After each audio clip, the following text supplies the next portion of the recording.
Welcome to everyone who's on the call today. Really excited to run through this agenda that we have for you today. Again, today what we'll be running through is how to provide a customer-centric e-com experience and uncover B2B, new B2B revenue. We'll particularly be highlighting what we're calling the new B2B e-commerce maturity model, and really highlighting how all of you folks on the call can continue to level up the B2B e-commerce experience. We have some awesome speakers on the call who I'll introduce here in a moment. But that's really the purpose of this maturity model, is to provide a tool to help you all out when it comes to evolving your B2B commerce strategy and meeting the needs of your modern customers. So we'll hop right into it here. I'll start with some intros of our speakers. We're super lucky to have this group of speakers here today, starting with Andy Peebler. Andy is the VP of Product Strategy and Ecosystem at Salesforce Commerce Cloud, a wealth of knowledge when it comes to e-commerce, all things e-commerce. So really excited to have you here, Andy, joining us today from Venice. So we got some international representation here. We also have Caroline Gillis, Senior Manager of Digital Experience at Panduit. Thanks so much for joining, Caroline. Caroline's an amazing Logic.io customer, thought leader when it comes to digital experiences and B2B commerce. So thank you for joining as well, Caroline. And then we also have Laura Melandra, who's one of our VPs of sales here at Logic.io. Laura has about a decade of experience in working with e-commerce and B2B commerce. So excited to get Laura's perspective on the call today. My name is Blake Grubbs. I'm the VP of Marketing here at Logic, and I'll be your moderator today, facilitating the conversation. So in terms of what the conversation will look like today, we'll kick it off, and Laura will kick it off here in a minute, really talking about what we're seeing as the multi-trillion-dollar opportunity for B2B e-commerce, what trends have been happening in the industry, and why it's so important for companies like you to be thinking about B2B commerce today. Then, as I mentioned before, we'll talk about what this new B2B e-commerce maturity model is and how you can use it to gauge what your B2B e-commerce maturity is and what steps and stages you need to be taking in order to evolve that experience over time. So we're excited to run you through that and provide you with that tool. And then the majority of our conversation today will be a little bit of an open discussion that we're going to have, mostly with Andy and Caroline, where they're going to be talking about what their experiences have been with the evolving landscape of B2B e-commerce, the best practices that they've learned and implemented over time. And then we'll have an opportunity for you all to ask questions here as well. Please feel free to drop questions into the Q&A that you'll see on your panel, or in the chat as well. We'll make sure to hit as many of those as we can as we go along here. Also, just a couple of housekeeping things just to note. In 24 hours, you will have the recording of this. So you'll have the slides and recording that we'll send after the fact. At the end, just a little teaser, we'll also give you all the opportunity to request a mystery shop from Logic, which we will talk about in more detail as we get to the end here. Awesome. So let's get right into it.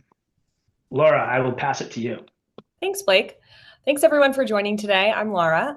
So let's start off talking about the multi-trillion-dollar opportunity for B2B e-commerce. We've all been hearing this for years now, that B2B customers have the same expectations as B2C buyers, like we all do in our personal lives. We want everything to be an Amazon-like experience and be able to purchase everything, anytime, anywhere. And most importantly, we want to be able to do that digital self-discovery ourselves and be able to check out without calling a sales rep or requesting a quote. This is why B2B is continuing to grow so fast. Not only are companies continuing to expand their digital sales channels, but buyers like yourselves are setting the agenda and setting the expectations of where they want to be met. So this $2 trillion opportunity exists alone just in the US last year. So with that, because us as consumers are expecting more, we all have this opportunity to level up. So what you can see here is that 74% of B2B buyers say they want to make purchases through a digital channel, and only 17% think it's very easy to do so. So what that leaves is a huge opportunity. 63% of B2B buyers say that most of their experiences are falling short. So this is where our model comes in. If you can go to the next slide here, how can we help fix this? Today, we're going to talk about the new e-commerce maturity model and how we can help customers move from the level 1 of basic all the way to customer-centric and be able to fill that gap of that 63% that are unhappy with their experience today. So I'll pass it over to Blake to take you through the model. Awesome. Thanks, Laura, for setting the stage there. And just to reiterate what Laura just mentioned, really the purpose of when we created this B2B commerce maturity model is, as I mentioned before, we wanted to create a tool that would help you not only assess where you are at today in terms of your B2B commerce maturity, but give you some practical tools and practical information for you to say, hey, what can I and should I be doing to move further and further towards that customer-centric, personalized customer experience when it comes to what we're delivering to our customers for e-commerce. So that's really the purpose of this tool. We'll dive in a little bit here on what exactly each stage is here. So starting from level 1, basic, level 2, intermediate, level 3, advanced, and level 4, customer-centric. Let's talk a little bit and unpack what each of these means when it comes to evaluating where you sit today. And we honestly see a lot of companies who are still sitting in level 1 and level 2 when it comes to their B2B e-commerce maturity. When we think of what that level 1 basic e-commerce experience looks like today, it's really hallmarked by the fact that there's really not many direct purchasing options or transaction options on your site, which is not uncommon for many B2B companies, right? It is something that a lot of companies are starting to focus on now. But in general, that level 1 is when you have your basic product information on your site, maybe you have some of your catalog on your site, maybe you have some purchasing ability, but not a lot, right? You're not really putting a concerted focus behind it. What we're starting to see is many companies looking to move from that level to level 2, which is all around having at least some direct purchasing options on your website, right? And as part of your e-commerce experience.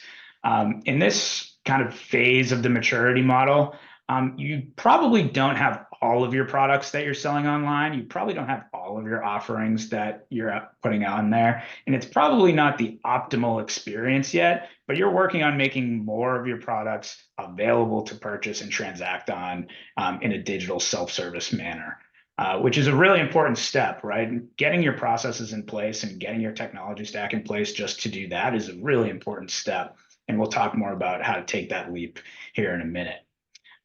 When we think about level 3, what this full catalog and configurable experience looks like, when we talk about that, what we mean is companies that take that leap from level 2 to level 3 are thinking about, how do I not just make my simple or transactional products available to buy online? How do I make my full catalog of products available, even the ones that involve some complexity and that we might need to guide buyers through the purchasing process? How do I create that experience? And that's one that really starts to move towards a more personalized experience where we're guiding buyers to the perfect fit products and solutions that match their needs.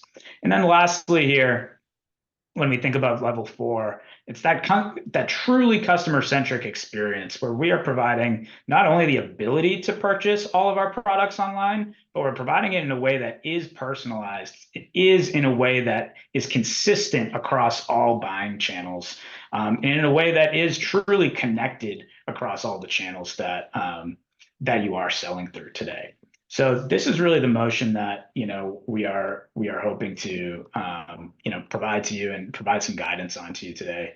One quick thing that I wanted to ask you, Caroline, on here is just kind of where would you guys say that Panduit is at today, and what's kind of your go forward plan at the moment? Yeah, I would say this is a great model, and I would say how you guys are laying it out makes sense. We're in level 3. I would say we're at the advanced stages. We're aspiring definitely to be more focused on the customer-centric end, where that personalization with full guided selling is in place. Awesome. And yeah, and we'll hear more from Caroline in a minute here on, kind of what Panduit's full journey has looked like there. But thanks for sharing that. I mentioned, the leaps that you need to make between stages of this maturity model. And I'll just hit on it quickly because I hit on some of it on the last slide. But really the idea of this maturity model, which you will all, by the way, get in your inbox after this webinar, you'll get the full maturity model to dive into. But it's all about what are not only the tools, but the processes and organizational change principles that we need to consider as we are moving towards a more customer-centric approach ultimately for that level 4. Ultimately resulting in this highly consistent, guided, personalized experience like Caroline just mentioned for level 4. So one of the things, Andy, I just wanted to ask you quickly is, the importance of consistency in the experience when we think about, B2B companies have traditionally not always prioritized the commerce channel, right? They're selling through a lot of different channels today. How important is consistency as you move up the chain here? Oops, sorry, I think you're on mute, Andy. Apologies for that. Thank you. But yeah, the consistency and transparency of all of the information you're providing to your buyers and partners are just extremely important, right? That gets to core items like trust. I mean, can your prospective buyer or customer trust the information? That trust is really inherent to almost any kind of commercial transaction, or people aren't going to be comfortable to go through it. So, habits certainly from history, if customers are used to buying in one way and that's consistent and that particular channel is fine, that may serve basic needs now, but we're in a, pretty radically changing world. And so companies of all shapes and sizes, I think, really need to be prepared to be transparent and accurate on pricing and catalog information, really through almost all the channels that you do business, including, by the way, your own people. I think, one of the things that I've been able to learn a bit here from working at Salesforce across the thousands of customers that we work with for commerce is that, first and foremost, pre-pandemic, there were still a non-material number of customers that were in sort of a level 0, where they had virtually nothing online. And it really did take the, global pandemic to virtually eradicate those. There still are a handful out there, but as a meaningful population, there are almost no companies that have some kind of self-service now. Pandemic really lit that up. And frankly, it moved a lot of people from level 1 into level 2 to just beyond self-service because there was no other mechanism to do it. But one of the things that, I've certainly witnessed, again, companies of all types recognize post that period of such dynamic change where during one period you had to be very self-service, another period maybe, investigate other channels, and sort of the evolving situation that meant was that companies started realizing very much that they weren't even in a great shape, being able to train and grow their own employees with regard to how to quote, price, manage inventory. As we went in that period of time where, so many organizations who were used to having mentorship on the job, like very much hand in hand, don't worry, I'll take you into the field and I'll teach you how to quote this or spec this or service this item. All of that went away for a long time too. And so, I think one of the things that's actually helped companies mature in B2B commerce per se is that they've started to realize that your people, your service people, your existing channel partners may soften for you. Like we constantly enable and train those people on evolving products and new ways of purchasing as well. And so, the great benefit of commerce initiatives that it can be a forcing function to sort of drive companies to align their data, and that'll benefit every channel you have. And in fact, I think that's helping more and more companies move to additional levels because you can cost justify the investment better by supporting other channels as well. So, to answer your question, and sorry for the long answer, is that, it's just the transparency is really important. And in fact, companies looking to move in commerce increasingly now are really talking in bigger terms, broader digital transformation, really digging into simplifying catalog information so that all channels, including commerce, can grow. Yeah, I think that's a great point, Andy, right? This conversation, while focused on commerce, it has a much wider impact. It's really about how your business goes to market generally, right? And how you become kind of a leader in your space by becoming more customer centric in the way that you go to market. So I think that's a really important point. And that transitions really well into, we're going to open up kind of the panel discussion portion of this webinar now, where we're going to hear more from Caroline and Andy. Caroline, I wanted to start with you. I alluded to it previously. Panduit's a Logic customer. I wanted to just understand a little bit about Panduit's e-commerce journey. Andy kind of outlined some of the journeys that he's seen some of these companies take, but would love for you to kind of dive into a little bit about Panduit, your story with e-commerce, and we can start there. Yeah, sure. Thanks, Blake. It's great to have an opportunity to tell a little bit about our story and our experience with you guys at Logic.io. So to give some context, Panduit's a worldwide provider of high quality network and electrical infrastructure connectivity solutions. And as you guys have been mentioning, we operate on a B2B model. I liked your maturity model. I think we're in level 3. We're in the beginning phase of our e-commerce journey, I would say. And as we started, how to provide that experience, it really wasn't a straightforward answer for us. And where we struggled was, how do we get that commercial alignment and even come up with a design concept on how to provide this kind of journey funnel digitally for our customers. It was new for us, being a B2B organization. And so we started really exploring what that could look like for us. And we worked with a partner, Zaylab, who really helped us get started there. And what we learned was that really a proof of concept was really key for us. They helped us in the process by starting with really working to capture stakeholder input internally in our organization, so that we could really start to understand as an organization, what did e-commerce really look like for us, and what approach did we want to take. And so having that partner help us build that proof of concept, a working model of a proof of concept was really key for us to engage appropriately with our stakeholders and get that great alignment and support right up front. Yeah, I think that's such an important point, Caroline, right? It's there's not like there's no one silver bullet tool or technology that's going to help with this, right? It is an organizational thing that you need to get alignment and buy-in on. So I think that's such a great point. And one of the things that you mentioned on was like, hey, you guys are kind of still somewhat at the beginning of this journey, and you alluded to it a little bit, but how I guess as you guys were developing that POC, how did you determine where to focus first, right? Because I think diving into the world of commerce can be a pretty intimidating, like, where do we even start type of endeavor. So would love to hear kind of how you all unpacked that and determined that. No, it's a good question. I think we just decided to start where in the area that we have complete control over, which was really our website. And like most companies, our website, that's the hub of information that all of our customers go to find information about our products, so they can do their research they need to do to make their buying decisions.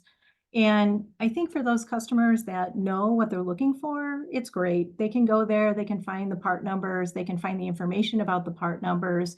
But really, we're providing customers tens of thousands of parts that are really engineered to be solutions. And so we really want to make sure that the customers understand what works together and how it answers their application or is relevant for them. And so when we do that effectively, what we find is we have a better chance at really gaining that customer's loyalty when they're buying solutions from us versus parts. And in addition to that, it gives us a higher probability of gaining wallet share with that customer as well too. And both big things that are really important to our objective of growth, And so what we find is that in helping a customer determining that solution set for themselves, it really took a salesperson engaging with them, leveraging a lot of subject matter expertise, either internal to our organization or with our valued partners. And that took time. And it depended on tribal knowledge owners and people and high touch process.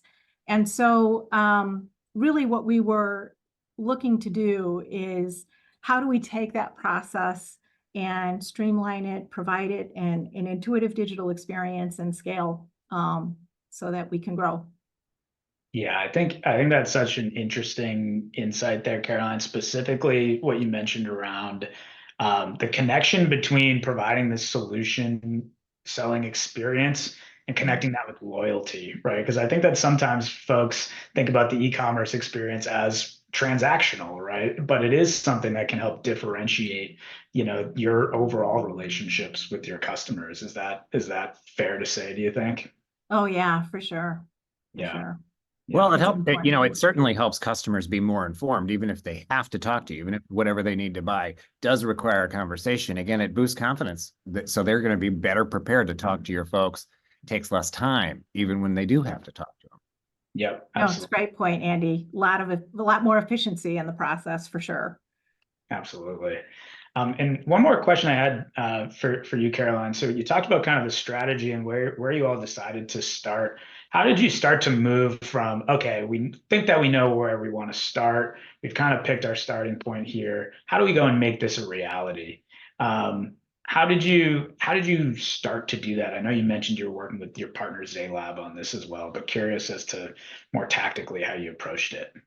Yeah, no, I think really, because as you can imagine, I mean, the scope can really get away from you if you're not careful. And so what we wanted to do was just really figure out, okay, how can we take this concept and make it real now, so that we can start our journey and really start providing this kind of experience for our customers that we know is so critical. And so we identified an opportunity and basically began working with that partner I mentioned before, Zaylab, to basically build a selection guidance experience leveraging Logic.io. And so our initial implementation is based on a newer product line. It's a growing product line for us that has a lot of potential for growth, for our revenue growth numbers. And so for us, it was an easy place to start because it was contained and it was new, and we didn't really have any experiences for our customers out there yet. So it was a great place for us to focus. We decided the best way to have the biggest impact was to expose this experience on our website, and we got to work with a partner as a hybrid team. And why I'm mentioning that and why that's an important piece to mention is because it gave us an opportunity to learn and build at the same time. And that was basically, it was basically a great way for us to understand the foundational aspects of it, build up the capabilities within our technology team. And also, for me, as a digital experience leader in the organization, what I started finding was really what took more time was preparing for that change and helping the organization preparing for the change. I mean, the implementation, it's the implementation.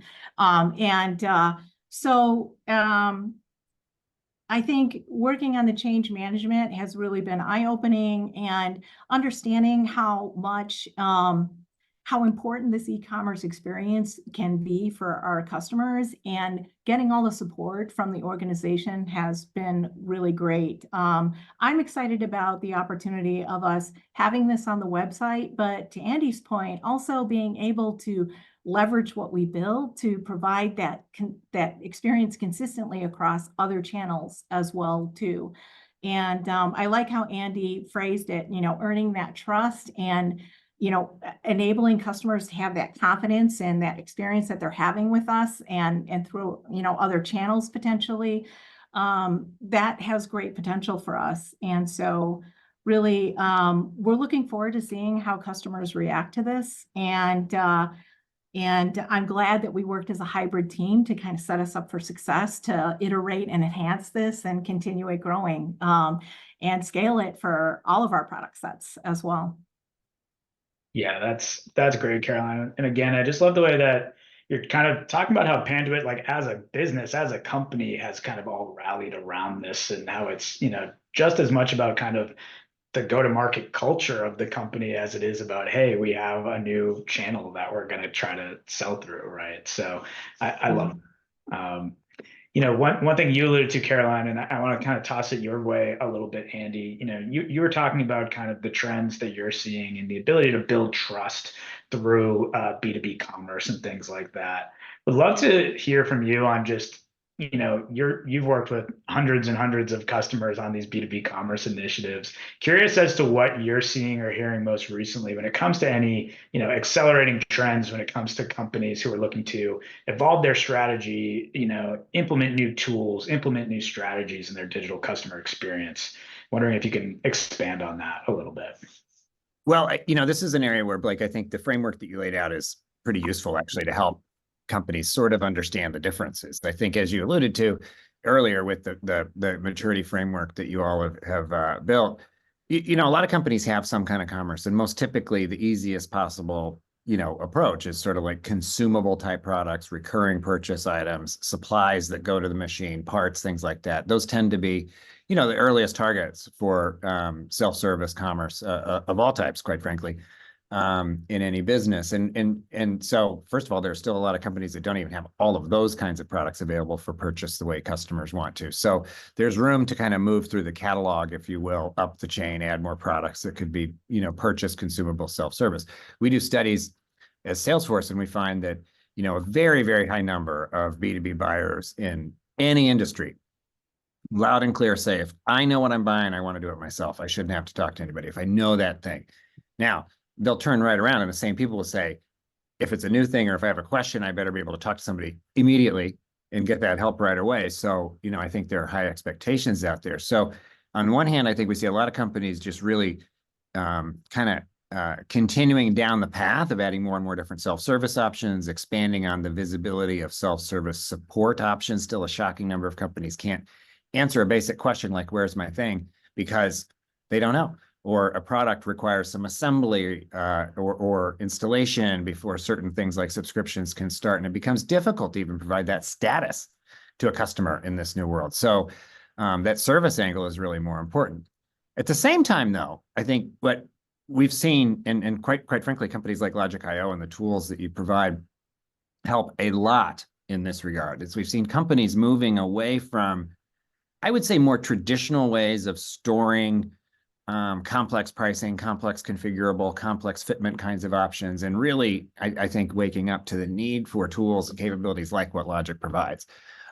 Because for most companies, what you see, and Caroline can probably attest to this, behind the scenes in the catalog is a whole load of sort of customizations that have been built into order management systems, ERP systems, quoting systems of all types that have been able to, for the most successful companies, make all those complex things sort of masked for your sales reps and for customers seeing the end experience.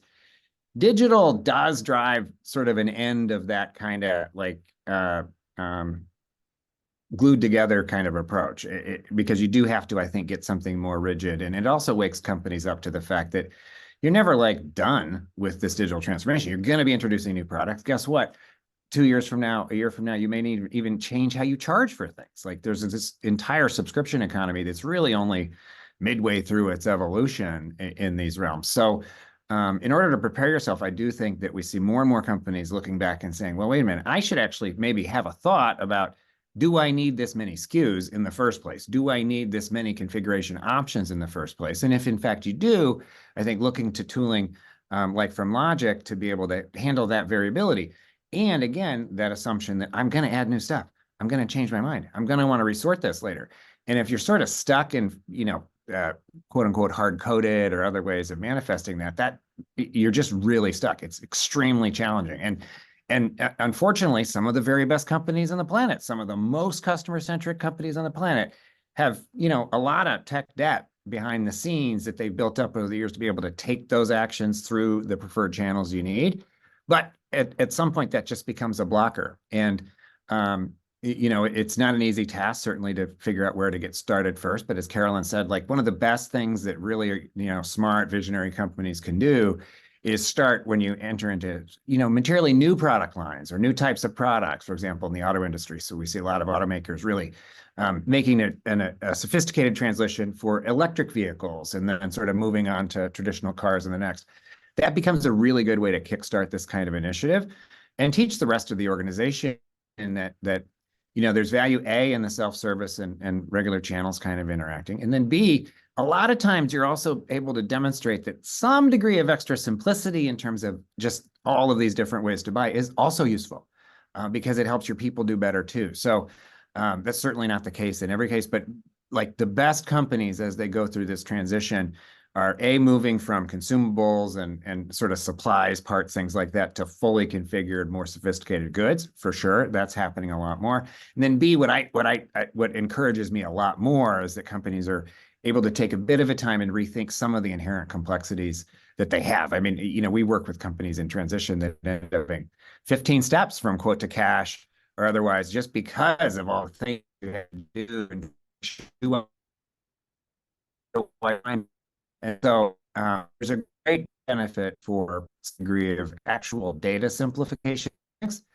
But again, you don't have to. I mean, that's really important. I think that companies look to some of the companies like Logic.io that can provide some tooling that really guide through that, because custom is just a very difficult road to toe, especially when you start to realize that I'm going to have to keep changing. This isn't a one-time conversion. This isn't like, oh my gosh, I have my e-commerce and I'm done.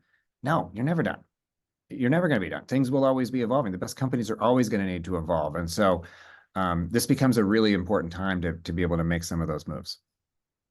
Yeah, absolutely. And that kind of parlays into the next question I had that I want to direct towards both of you. But to start with you, Caroline, you just heard some of what Andy said about some of the common ways that companies are really experiencing like, hey, it's really tricky for them to deliver this type of experience that they want to deliver based on what they have today. What would you say are like some of the common barriers that you think are keeping companies from advancing in B2B commerce? And, what, I guess, advice would you have for those companies who are taking a similar journey to you all at Panduit? Yeah, I guess I can share some of the lessons learned we found as we started engaging in this process and just, wanted to get started. How do we get started? And Andy, I think you highlighted a lot of the things, a lot of the challenges that we ran into as we work to get started, because the devil's always going to be in the details, right? And so really, I think first place was defining a commerce journey funnel. Like what should that look like for us? Where should the customer start? Where do we expect them to end? How are we connecting the dots there, making it seamless for them? So making sure that we had a funnel was definitely, and one that, was in alignment with our business structure and our B2B model as well. And then establishing some KPIs that resonated with and felt relevant for us and our stakeholders as well too. And then in addition to that, so much came down to what data do we have access to and what's the quality of it and can we trust the source? I think those were kind of three main themes that even now continue to kind of be things we as a team as a digital team need to focus on and keep on the radar for ourselves. And like Andy said, it's never ending. Like what it looks like today is going to change. And we need to keep up with that for sure. Caroline, one interesting thought I had as I heard you sharing your story earlier was that, first of all, you made some really great choices. A couple of things that I heard you say that I would just like to emphasize for anyone listening that are just extremely important. First, you talked about the hybrid team, and I just can't stress how important and valuable that is. There are really material cultural adoption aspects to any kind of transformation like this, whether it's introducing a small handful of brand new products that are sold in a new way or revamping products you've had for ages and are sold through different channels. Either way, there's going to be a lot of cultural transition. And so some companies do tend to more completely outsource this sort of transition without enough governance and participation and support from your own team. Because you're going to need to drive massive adoption of this. And that's, again, back to the word trust. Like you tend to find your salespeople will trust your team better. You can also make better judgment calls on your own when you understand the stakes at play. it would be a mistake to just fully hand this kind of thing off. I think companies that really are successful do partner, and we love SI partners. I'll have another point about that in a minute. But you have to take some ownership and be actively participating as a company and have the great stakeholders and governance internally, because if not, this just really goes downhill fast. I still see companies that sort of treat it as an IT project only, and expect to meet the date and all of the deliverables. And it's a people project as much as anything, and that hybrid nature helps a lot. The other thing that you mentioned Zaylab. They're a great SI that's got a lot of experience at not just websites or not just CRMers, but actually driving this kind of transformation. And I also see too many companies kind of learning on the fly through this transition, and having that trusted advisor who's been through those situations with you, because you will, like, this is an area where as a company, you're going to want to have somebody say, should I care about this or not? And have a real perspective. And we do see some companies think, well, I've got someone working with me on my ERP or my CRM or something, and they may be just awesome. But the bios and skills of the individual people helping you drive this kind of transformation really have to have done it before. It's not that new that these skills aren't available, and having that kind of trusted advice. I'm sure you wouldn't have mentioned them so many times if you weren't happy with it, but that's another really key ingredient yourself, is get some help. There are enough people out there who know what they're doing that it'd be a shame not to take advantage of it. I think that's great advice, Andy, and from you as well, Caroline.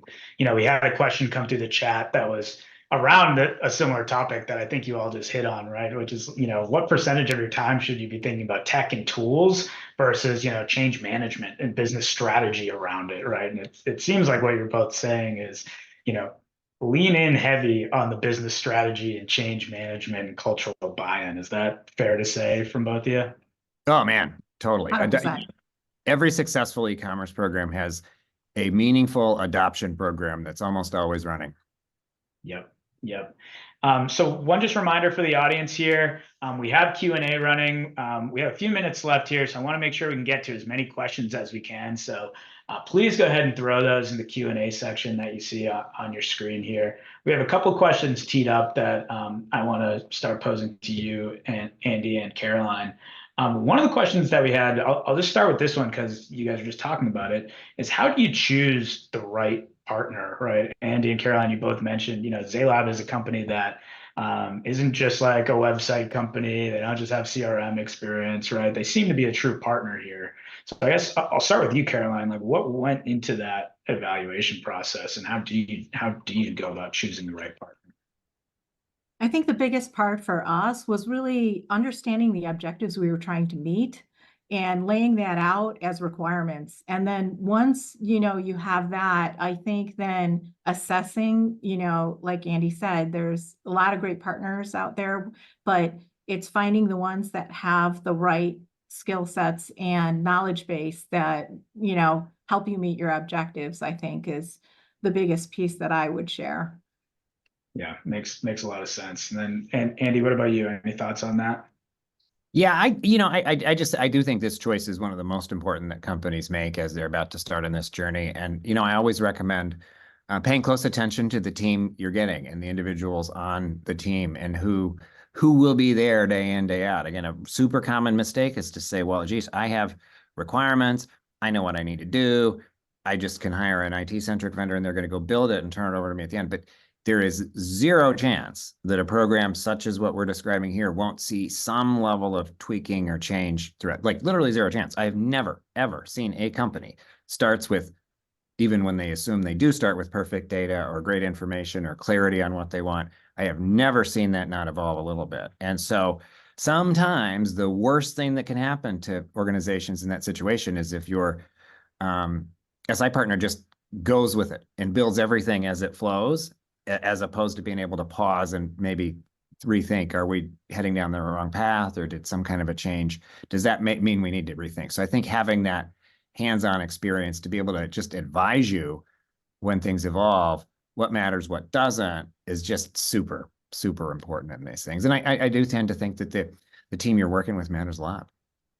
Yeah, that's great. One question that we just had here as well is around AI, because of course you can't go through a webinar without talking about AI in some way or another, right? So Andy, I guess I'll start with you on this one. The question was around, how does AI help support this kind of commerce journey? Like, where do you see the role of AI in accelerating, commerce experiences? And, you mentioned data health and data cleanliness and the importance of that. And I assume that plays into, part of the answer here.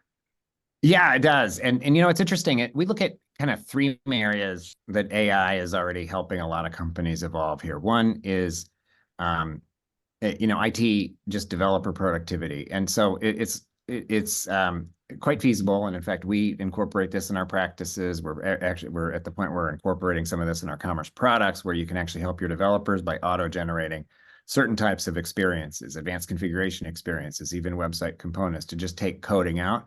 So you can do more testing for evolution or whatever. And that's not entirely new. Those are some more application of AI, especially larger software companies, but that'll continue to evolve.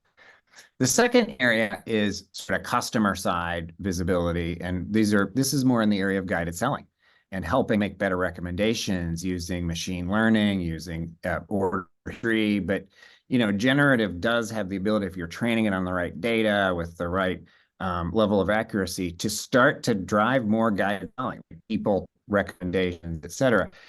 The vision of that side of stuff, especially in terms of your customers, is going to vary a ton by industry, the degree of regulation in your products, the complexities across geos, and we see that area just taking a bit more to evolve, right? Until there's clear examples of companies being very, very successful. I think adopting the customer side, having, bots talk to your customers and send to your people at scale for selling, that's going to take a little bit longer to evolve. But the most promising application of AI that we've seen so far, and this is in our labs and the stuff that we've been working on, is generating this content, validating content. So automating product catalog, descriptor information, automating even the creation of visual imagery to be able to do exploded parts diagrams. It's certain things that companies have wanted to do for years, but they were just massive and kind of hard to fund exercises, creating all of the even just the catalog information, but especially any of the visual elements associated with trying to help describe how complex parts fit together or whatever. That stuff has been just terribly prohibitive for most companies due to the manpower required to do it. And we see AI helping a lot of companies make things possible on the content side, on not just the raw information like product descriptions and like a lot of commerce platforms like ours can do that now, but actually helping to really expand the visual ways that people can purchase and automate some of that content. I think that's going to be a groundbreaker, especially when it comes time to using tools like Logic.io to be able to take complex products and specify and actually expose them into public channels. So I think this AI is going to lead to, undoubtedly in the fairly near term, a lot of companies taking advantage of it and putting much more accurate, detailed amounts of product information online, leaning on the AI tooling to provide better, more accurate visual experiences to help customers purchase, to help your sales reps purchase, all of that. So I'm super excited because this content area and the automation of not just how we describe the part, but the way in which it's purchased, I think that's going to be probably the fastest area to help a lot of companies mature in B2B. I love that. I think that makes a lot of sense. Cool. So we are right at the 45-minute mark. So I want to be respectful of folks' time here. Andy, Caroline, Laura, thank you so much for joining today. I thought this was awesome, and you shared some great insights here. Thank you so much. For those folks who asked questions we didn't get to quite yet, we'll make sure to follow up individually on those. The one last thing I just wanted to mention that I alluded to at the beginning of this conversation, we at Logic are rolling out a program where we are doing a free mystery shop of your B2B commerce site and your B2B commerce experience. So if you're interested in having the Logic team come and mystery shop your B2B commerce experience and evaluating the different points of that experience, feel free to, I'll leave the chat open here for a little bit. Go ahead and just write shop my site in the chat. Or if you just want to email me afterwards, it's just blake@logic.io, and you can tell me that you're interested, and we'll get that set up for you. We've done this a few times, and folks have found it really valuable in terms of just uncovering from a third-party perspective how they might have areas to level up there. So thank you again, Caroline, Andy, Laura. This was amazing. Really appreciate your time. I thought the insights were great and really practical to help folks on the call really accomplish what they want to. So thank you again. Thank you. Thanks, Awesome. you guys. Thank you, everyone who joined. Really appreciate it.